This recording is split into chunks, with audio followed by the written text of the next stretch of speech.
So, welcome back to South First Inside View, and I'm joined in by my colleague Sai Charan from Hyderabad.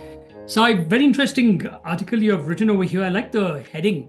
It's called Land, Law, and Laws: The Controversy Behind Hyderabad Central University's Disputed Lands.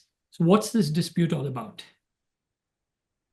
So essentially, in June of 2024, the Telangana government proposed 400 acres of land for auction for development of IT and mixed-use purposes. And this land falls in the premises of the University of Hyderabad, also known as this Hyderabad Central University's campus lands. So since then, in March, they've invited bids on this land, and the students have taken issue with it.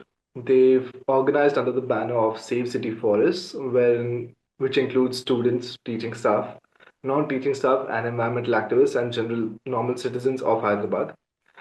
They are raising concerns that the Gachibowli forest, which is also the area where the 400 acres are located, is a critical green space in Hyderabad, and they are worried that getting rid of this area for IT and mixed purposes would not benefit ecologically the city. And the area also has some Schedule 1 species which are protected by law, like the monitor lizard and the Indian rock python, and many other birds and animals which are contributing to the rich biodiversity of the area.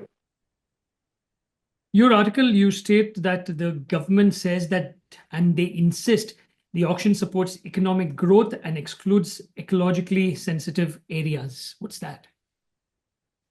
Yeah, so since the March protests, the Telangana Industry Infrastructure Corporation, the corporation which is responsible for the auctioning of these lands, has issued a press release wherein they've taken cognizance of the protests and they've acknowledged the concerns of the people regarding certain rock formations and lakes, like the Mushroom Rock Formation, which is a very popular site among the students, and also Malabar Kund and other areas.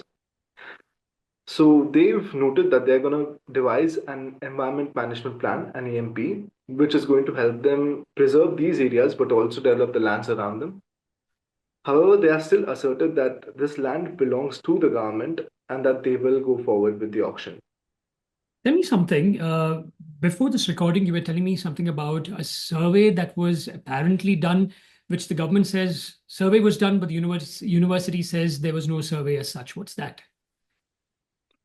Indeed, so what happened is in 2024, according to the government officials went to the location to demarcate the 400 acres, to survey the lands, and it was all done with the consent of the university and the Rangareddy District Collectorate. This is what the government states in its press release.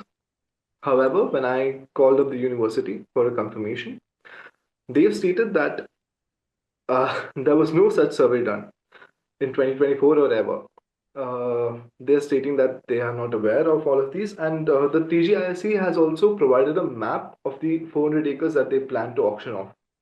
And the university has in turn stated that this map is absolutely wrong and that they have no information from the Rangareddy Collectorate regarding any such action or any such plan or any such survey at all. It's interesting because also in your article, you say that this land that's up for auction also has the School of Economics building there. Yes, indeed. So if you cross-reference the TGISC's map with the maps of the university, some students have also confirmed that in that parcel comes the School of Economics building, which was built in 2023. So that, of course, has raised some concerns. Apart from the Malabar Kund and Mushroom Rock formations, which are natural issues, there are also some concerns about the School of Economics, which is a place where the students go to study. But the university has denied that anything is going to happen to this building, and the government has not even mentioned it till now. Okay, any plans by the protesters to approach the NGT? Because normally when it comes to these issues, the first place that anyone would go to would be the NGT. So anything about that? So, from what I'm aware, the students and the protesters have not reached out to the NGT yet.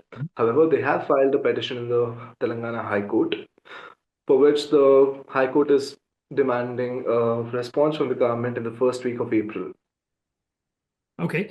So the protest now is being led by students, you said, by lecturers, non-teaching staff. What about the citizens of Hyderabad? Now, this is an important forest for them.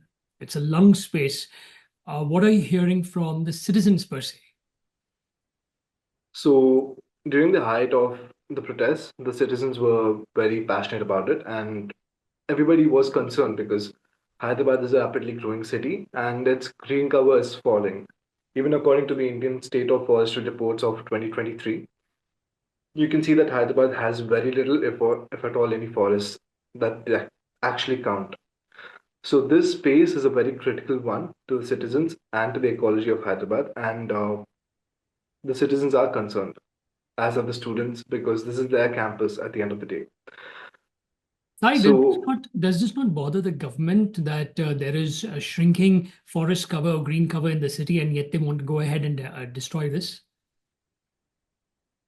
well, from the government's responses, either through press releases or the IT Minister Sridhar Babu or the Chief Minister Revanth Reddy, they've all asserted that they have ownership of this land.